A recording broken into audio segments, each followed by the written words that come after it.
Hey everyone, it's Tracy Martirana here from Holistic Wellness with Tracy. Welcome to my channel. Today I'm inviting you to join me for my very first video of a series that I'm going to do called Self-Development Book Club.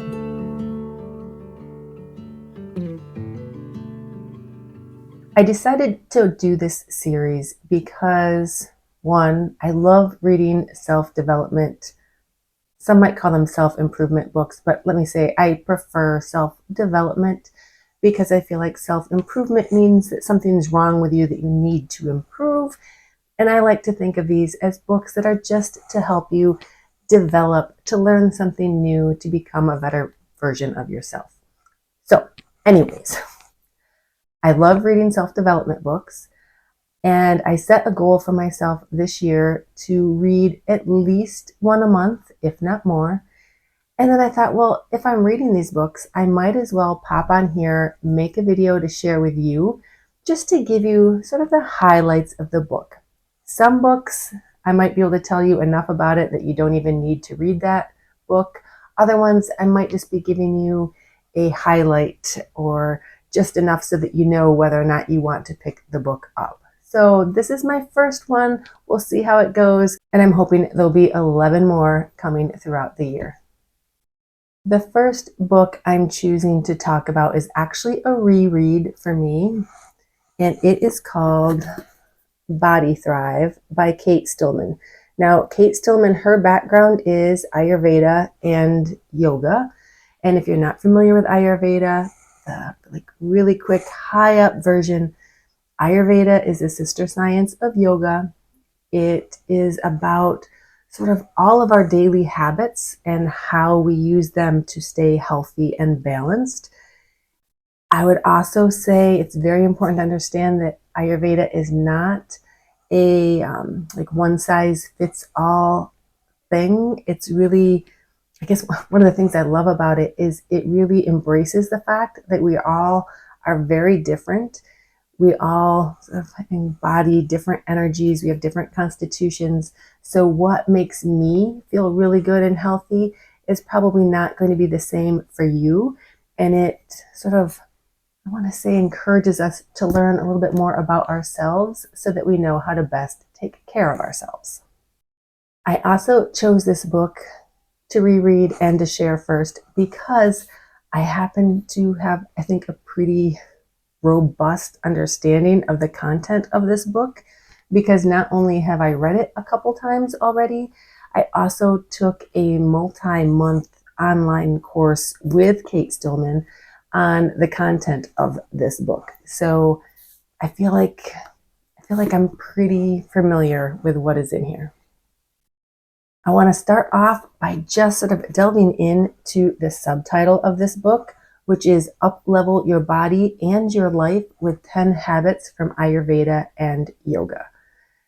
Therefore, you probably figured it out that this book is divided into 10 different habits, and each one sort of leads us to that place of healthy, happy, balanced living. And I like that it's set up very much the same as the book I wrote several years ago called 90 Days to Holistic Wellness, in which she encourages us to take baby steps, make small changes. So don't just jump in with like all 10 habits at once.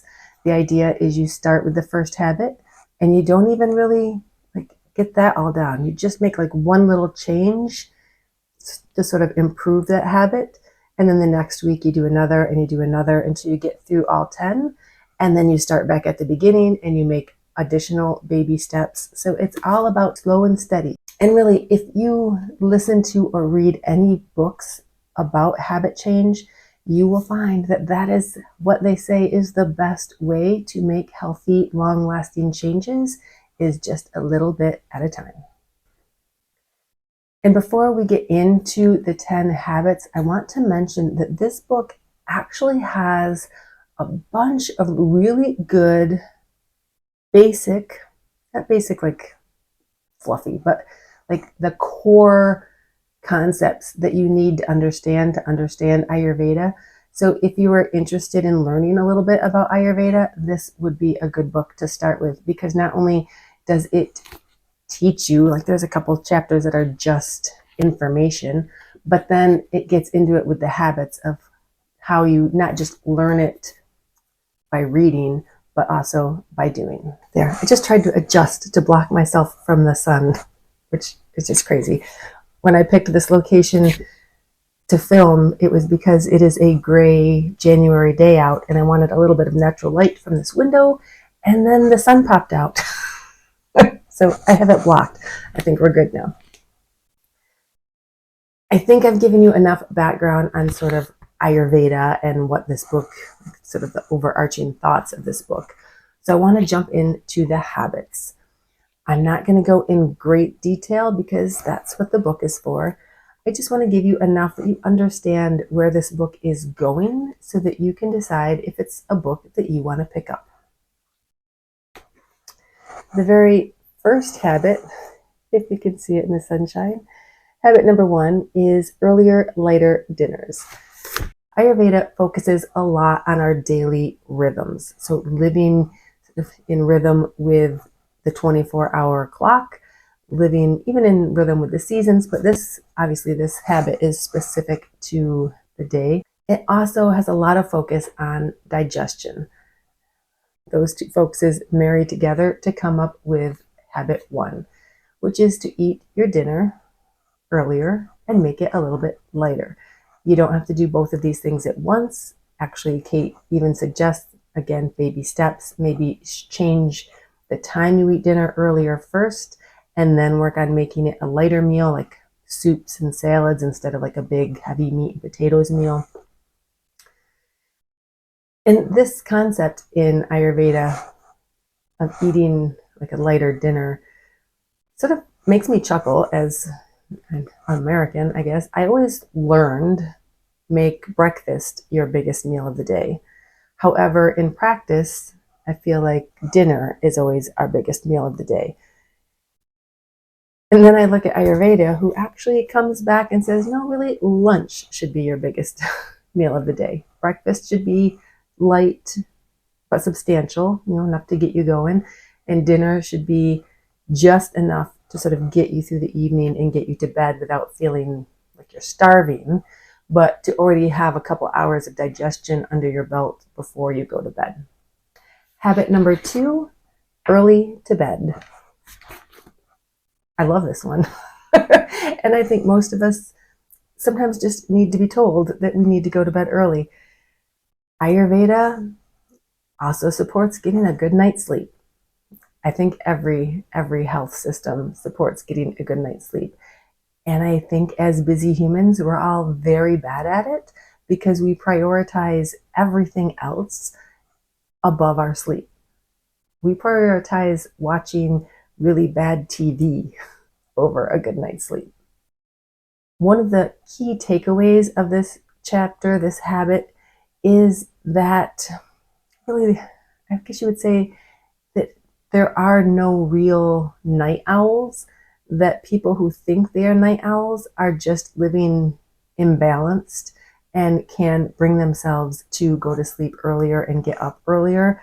It just takes time. I don't know if that's true.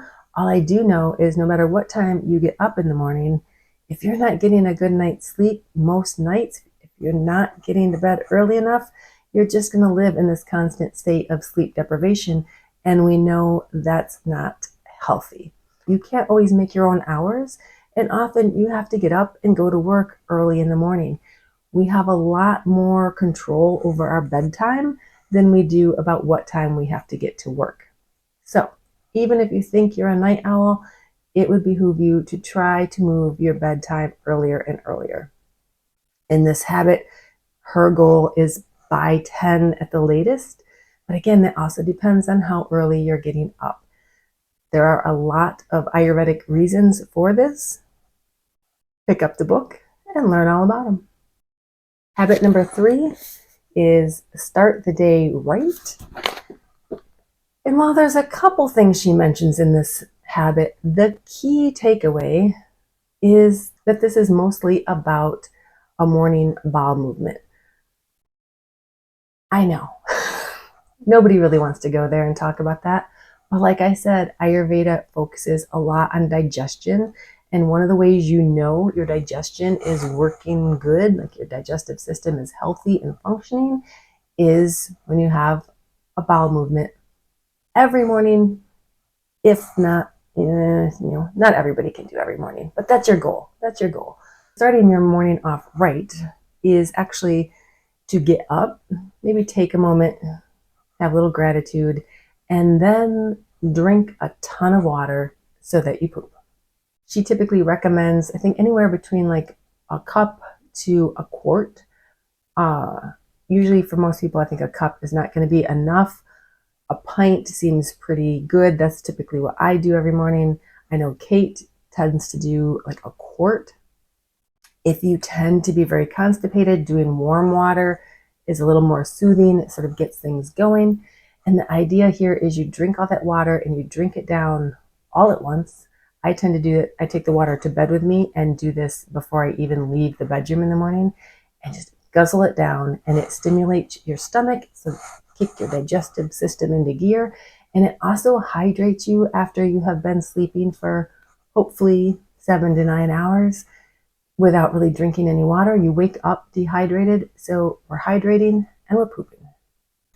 Habit number 4 is, I don't know if you can even see that, breath body practice.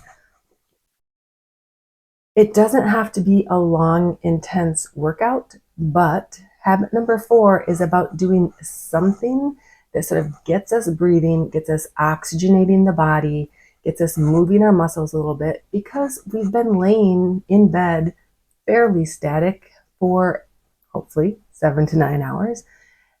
And we need to get the body pumped up, wake it up, get things moving. So for me, this often just looks like a few sun salutations. If I have more time, it's sun salutations and then maybe a little bit more of a yoga stretch, some lunges, little yoga sequence. It might be getting up and going for a quick walk around the block. It might just be doing a few jumping jacks, something to move the body and get a little aerobic breathing going on. Habit number 5, eat a plant-based diet. Now, this sounds very misleading. She is not saying to be vegan or even vegetarian. Her definition, and how I've always thought of plant-based diets, means that your diet is like majorly based on plants. Doesn't mean that's the only thing you eat, but that is the majority of your food.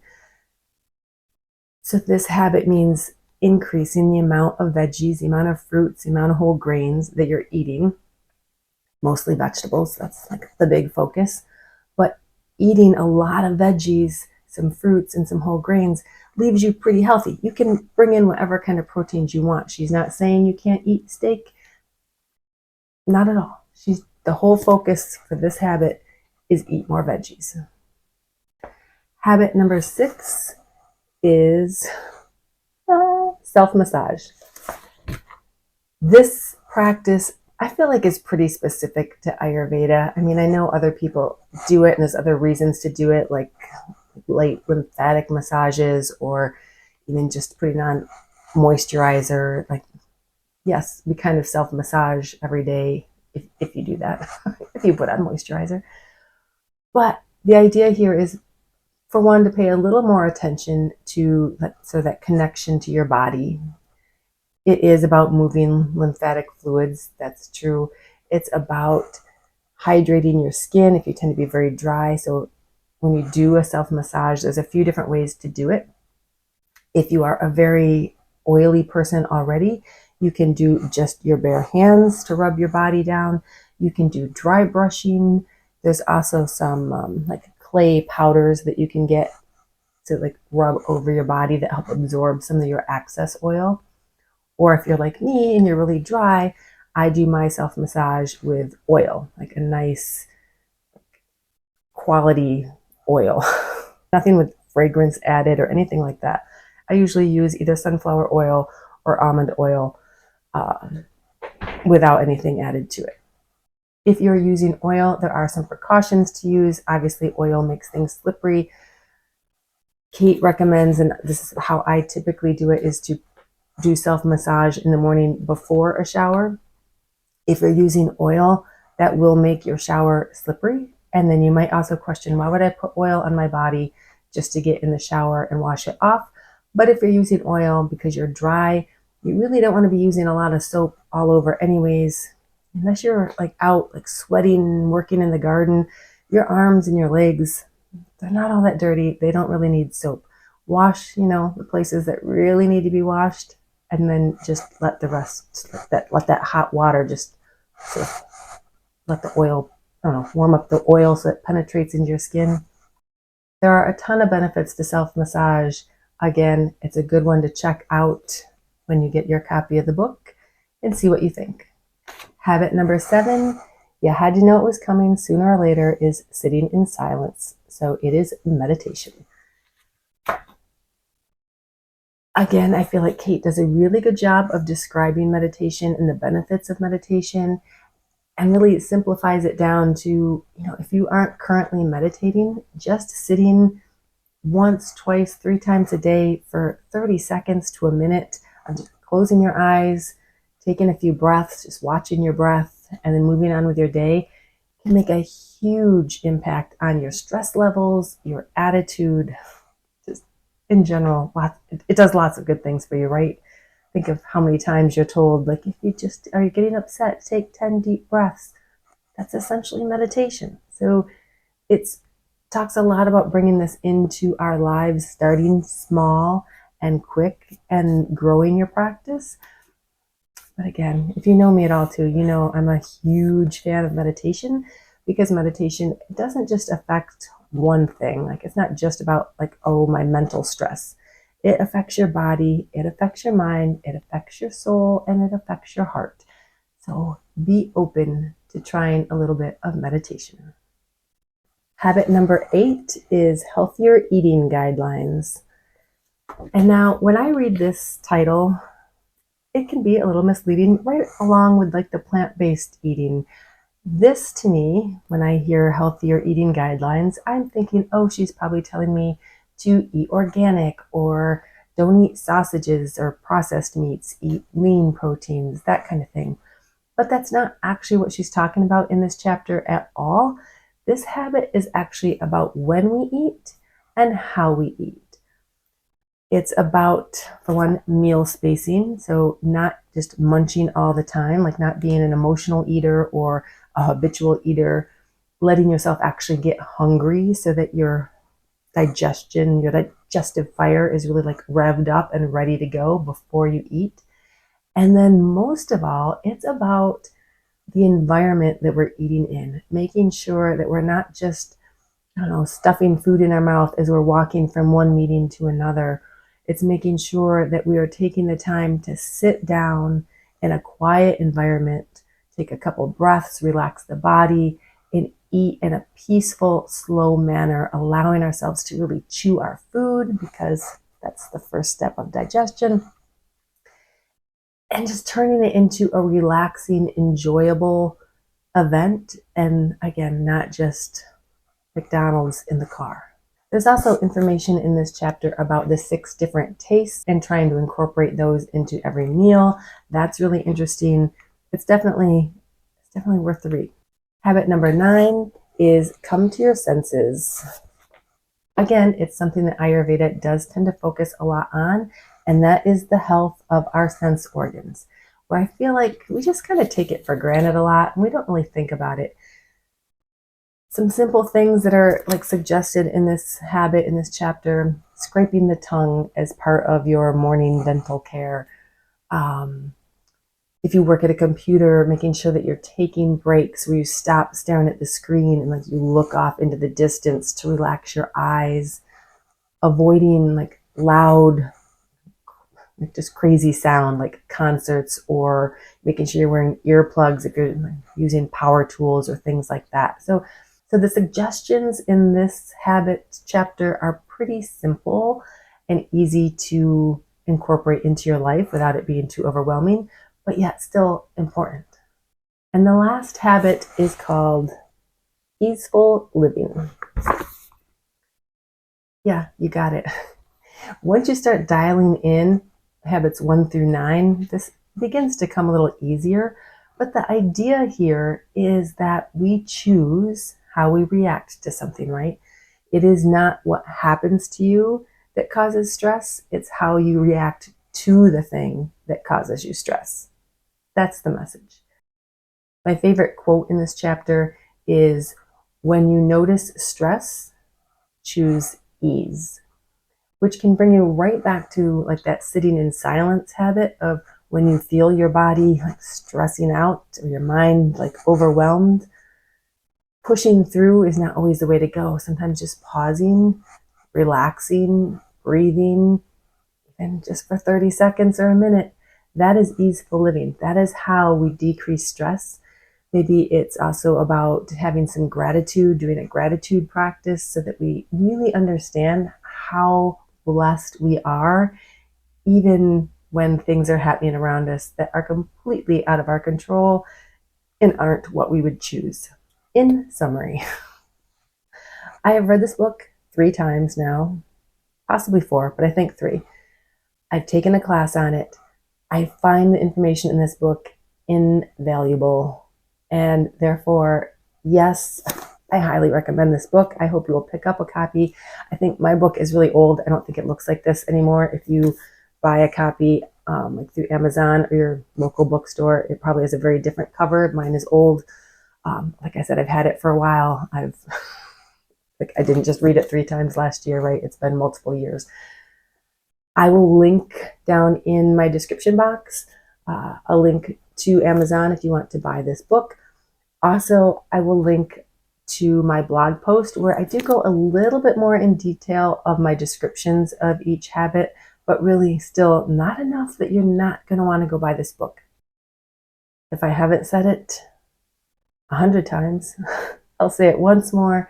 I highly recommend this book, and I highly recommend you get a copy as soon as possible and start implementing these habits slow and steady into your lifestyle. Thanks so much. Have a great day.